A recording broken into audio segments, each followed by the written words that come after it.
नमस्कार दोस्तों, आज के हम अपने इस वीडियो में एन्युइटीज़ के बारे में बात करेंगे। दोस्तों, यह वीडियो जेआईबी के अकाउंट्स पेपर के लिए महत्वपूर्ण है। यह यूनिट 1 मॉड्यूल ए का पार्ट 2 है। अगर आप इससे पहले हमारा पार्ट 1 का वीडियो नहीं देखें तो यहाँ आई बटन पर क्लिक करके आप पार्ट 1 का वीडियो देख लीजिए। आइए शुरुआत करते हैं। एन्युइटीज़ क्या होते हैं? What are annuities? पहले हम एन्युइटीज को समझें। इससे पहले आप यह समझिए कि वैल्यू ऑफ मनी क्या होता है। दोस्तों, एन्युइटीज का कंसेप्ट यहीं से आता है कि हम क्यों एन्युइटीज निकालते हैं।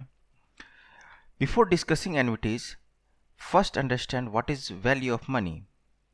It is always said that receiving a rupee today is always better than receiving tomorrow. It is because of value of money. दोस्तों, इसका मतलब यही होता है कि आप अगर आज 1 रुपये रिसीव करते हैं तो ये हमेशा अच्छा होगा अगर आप इसी 1 रुपये को कल रिसीव करते हैं।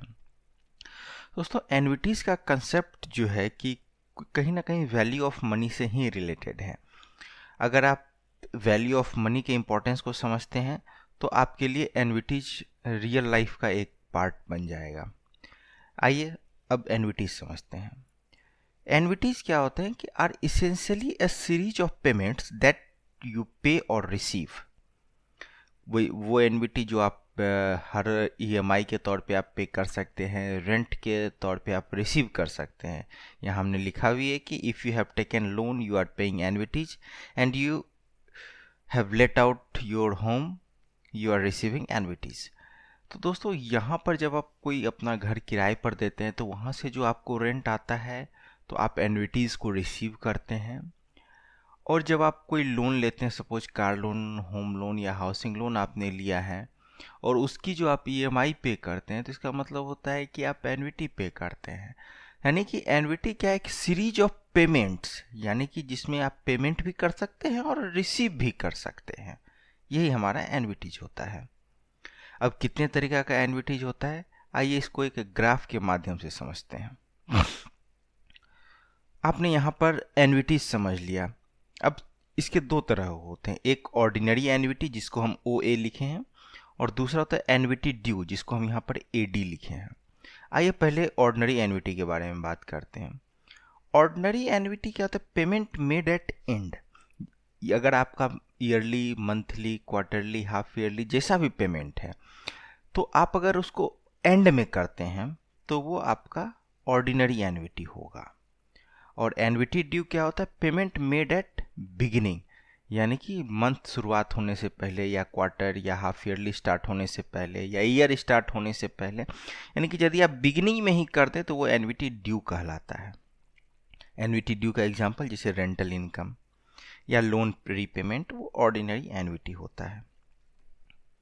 दोस्तों, अब हम इस एन्युइटी का, दोनों ही एन्युइटी का, ऑर्डिनरी एन्युइटी या एन्युइटी ड्यू का हम प्रेजेंट वैल्यू निकालते हैं और फ्यूचर वैल्यू निकालते हैं। यहाँ पीवी का मतलब present value, OA ordinary annuity, present value of ordinary annuity. ये हो गया future value of ordinary annuity.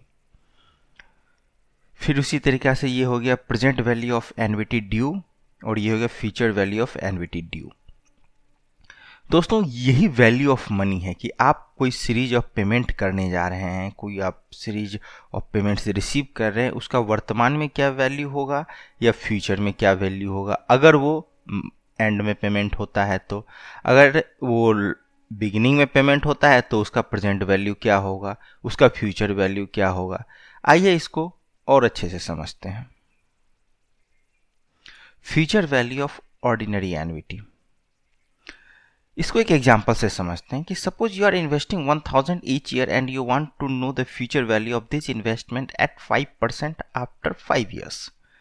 यानी कि आप 1000 रुपये आप जो है कि इन्वेस्ट कर रहे हैं अगले 5 साल के लिए, तो उसका 5 साल के बाद क्या वैल्यू होगा, तो ये कैसे निकालेंगे।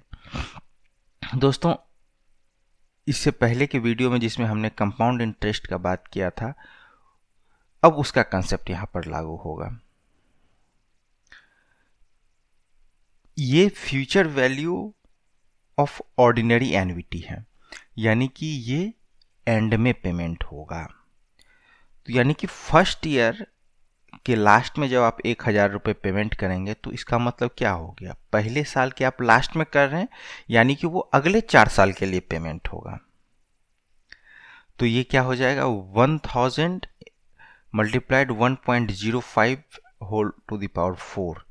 ये दोस्तों कैसे हुआ, दोस्तों ये जो हमने किया है ये प्रिंसिपल है P into 1 plus are raise to the power n, यानी कि 1 प्लस आर जो है कि हमारा रेट ऑफ इंटरेस्ट है और रेज टू द पावर 4। ये 4 दोस्तों इसलिए है कि यह अगले 4 साल के लिए इन्वेस्ट हो रहा है, क्योंकि हम यहाँ पर लास्ट में इन्वेस्ट करते हैं ऑर्डिनरी एन्युइटी के केस में। जब आप इसको कैलकुलेट करेंगे तो ये 1215.51। उसी तरीक़ा से सेकेंड इंस्टॉलमेंट जब आप पे करेंगे तो वो सेकेंड ईयर के लास्ट में होगा, तो यानी कि वो अगले 3 साल के लिए पेमेंट होगा। उसका वैल्यू कैसे निकालेंगे, 1000 into 1.05 raise to the power 3।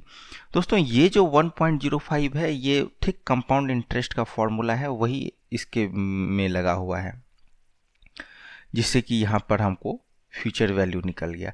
ठीक उसी तरीक़ा से थर्ड ईयर, फोर्थ ईयर और ये फिफ्थ ईयर। दोस्तों देखिए फिफ्थ ईयर में आपको स्पेशली बताना चाहूँगा कि जब आप लास्ट में पेमेंट करते हैं तो वो कुछ नहीं, 0 ईयर के लिए होगा। तो 1000 मल्टीप्लाइड जो होगा इस पे हम लोग पावर 0 रखेंगे। जब आप इस सब को सम करेंगे तो ये 5525.64 ये हमको ऑर्डिनरी एन्युइटी निकल जाएगा फ्यूचर वैल्यू का। इसके लिए दोस्तों एक फॉर्मूला भी है, वो देखते हैं क्या है। फॉर्मूला है future value of ordinary annuity C, यानी कि cash flow 1 plus R power n minus 1 divided by R. दोस्तों आप यही फिगर को कैलकुलेट करने के लिए आप ऐसे भी कर सकते हैं या इस फॉर्मूला की तरह भी कर सकते हैं। अब हम यहाँ पर देखते हैं कि इसको कैसे हमने यहाँ पर पुटअप किया है। C यानी कि 1000 जो हम सीरीज ऑफ पेमेंट है, 1 plus 0.05 raise to the power 5 minus 1 divided by 0.05, ये हमको यहाँ पर वैल्यू आ गया future value of ordinary annuity. आप चाहें तो इस तरीका से भी निकाल सकते हैं और आप इस तरीका से भी निकाल सकते हैं। अब इसी का present value of ordinary annuity निकालते हैं, वही एग्जाम्पल है। अब दोस्तों यहाँ पर present value of ordinary annuity जो होगा इसमें आपको ये ध्यान रखना है कि कोई भी पेमेंट जिसको आप साल की शुरुआत में निकाल रहे हैं तो वो 1 साल के लिए इन्वेस्ट होगा, लेकिन आप उसका पेमेंट लास्ट में करेंगे। तो वहाँ पर पिछले वाले एग्जाम्पल में हम लोग फ्यूचर वैल्यू जब हमें अधिक पैसा मिलना था तो वहाँ 1000 को यानी कैश फ्लो को मल्टीप्लाई किए थे, यहाँ पर हम लोग उसको डिवाइड करेंगे। तो अब पहले साल का जो प्रेजेंट वैल्यू होगा वो 1 साल के लिए होगा, तो यहाँ पर हमने रेज टू द पावर 1 किया है। जब आप इसको सॉल्व करेंगे इस इक्वेशन को तो ये 952.38 आएगा। ठीक उसी तरीक़ा से सेकेंड ईयर में 1000 अगले 2 साल के लिए होगा, तो 1000 divided by 1.05 raise to the power 2, तो इसका वैल्यू ये आएगा। अगर ठीक इसी तरीक़ा से आप 5 साल का निकाल लें तो टोटल आपको ये करने पर 4329.48 आएगा। दोस्तों आप यहाँ पर वीडियो पॉज करके अच्छे से एक बार देख लीजिए, फिर आगे बढ़ते हैं। दोस्तों इसके लिए formula present value of ordinary annuity के लिए C यानी cash flow multiplied 1 plus R to the power n minus 1 divided by r multiplied 1 plus R to the power n। यहाँ पर दोस्तों n नंबर ऑफ पेमेंट्स यानी कि ये 5 साल के लिए है और r जो है कि 5% है, तो 5 डिवाइडेड बाय 100 तो वो हो गया 0.05 और ये 1 प्लस आर का कंसेप्ट है। और इसी को अब हम एक फॉर्मूला में डालते हैं इसी डेटा को, तब देखते हैं कैसे निकलता है। यानी कि present value of ordinary annuity को इस फॉर्मूला में जब हम पुटअप करेंगे तो फिर हम पाएंगे 4329.48। आइए अब एन्युइटी ड्यू के बारे में जानते हैं। एन्युइटी ड्यू यानी कि यह मंथ के या ईयर के, क्वार्टर के, ये बिगिनिंग में पेमेंट होता है। तो अब हम पहले इसका फ्यूचर वैल्यू निकालते हैं ठीक उसी एग्जाम्पल के माध्यम से। दोस्तों अब यहाँ पर हम देखेंगे कि first year you have invested 1000 for next 5 year, that is 1000 multiplied 1.05 raise to the power 5। दोस्तों आप थोड़ा सा याद कीजिए, जब हम लोग ऑर्डिनरी एनवीटी का फ्यूचर वैल्यू निकाल रहे थे तो यहाँ पर हम लोगों ने 4 किया था। क्यों 4 किया था? कि ये ईयर के लास्ट में इन्वेस्ट होता था तो वो 4 साल के लिए होता था। अब यहाँ पर ये 1000 जो हम इन्वेस्ट कर रहे हैं वो ईयर के बिगिनिंग में कर रहे हैं, तो जिस ईयर में करेंगे वो उस साल के लिए भी काउंट होगा, तो यानी कि टोटल 5। जब आप इसको सॉल्व करेंगे तो पाएंगे 1276.28। उसी तरीक़े से सेकेंड ईयर के आप बिगिनिंग में 1000 इन्वेस्ट करते हैं, यानी वो अगले 4 साल के लिए होगा। 1000 into 1.05 raise to the power 4। दोस्तों यहाँ पर हम मल्टीप्लाई ही कर रहे हैं, फ्यूचर वैल्यू में मल्टीप्लाई करेंगे और प्रेजेंट वैल्यू को डिवाइड करेंगे, यानी कि 1000 डिवाइडेड बाय करेंगे। अभी हम लोग फ्यूचर वैल्यू में है तो यहाँ पर हम मल्टीप्लाई कर रहे हैं। दोस्तों आप इसी तरीक़ा से 5 साल का निकाल करके आप जब सम करेंगे तो 5801.92। दोस्तों future value of annuity due का जो फॉर्मूला होता है वो कुछ ऐसा होता है। Future value of annuity due में C multiplied 1 plus are raise to the power n minus 1 divided by r into 1 plus r, ये future value of annuity due है। उसी तरीक़ा से हम इसको जब इसमें पुट करते हैं फिगर में तो हमें ये आएगा future value of annuity due 1000 multiplied 1 plus 0.05 raise to the power 5 minus 1 divided by 0.05 into 1 plus 0.05, 5801.91। दोस्तों ये हमारा निकल गया future value of annuity due. आप चाहें तो ऐसे भी निकाल सकते हैं और आप चाहें तो ऐसे भी निकाल सकते हैं। आइए present value of annuity due निकालते हैं। सेम एग्जांपल लेंगे। अब यहाँ पर present value of annuity due निकालने के लिए हम यहाँ पर अभी डिवाइड करेंगे, क्योंकि हमने पहले भी बताया है कि फ्यूचर वैल्यू निकालेंगे तो मल्टीप्लाई करेंगे और प्रेजेंट वैल्यू निकालेंगे तो डिवाइड करेंगे।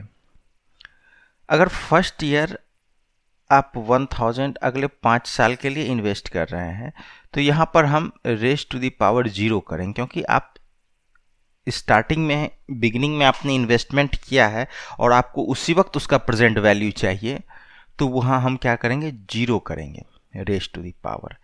ठीक उसी तरीक़ा से सेकेंड ईयर जब हम बिगिनिंग में करेंगे तो वो 4 साल के लिए होगा, तो यानी कि उसका प्रेजेंट वैल्यू 1 होगा।